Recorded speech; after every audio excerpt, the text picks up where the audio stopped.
หมายเลข3ทั้งหมดลุกขึ้นยืนหมายเลข3ตอนนี้เราจะเทสแล้วว่าคนจะทำงาน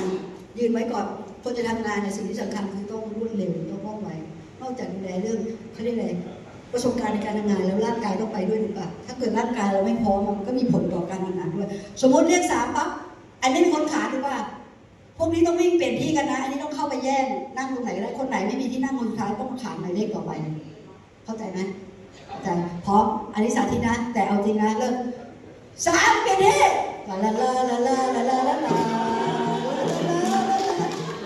ที่ไปรอบช้าสุดนะ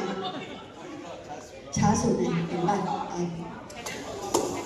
โอเคพร้อมเข้าใจนะวันนี้สาธิตพร้อม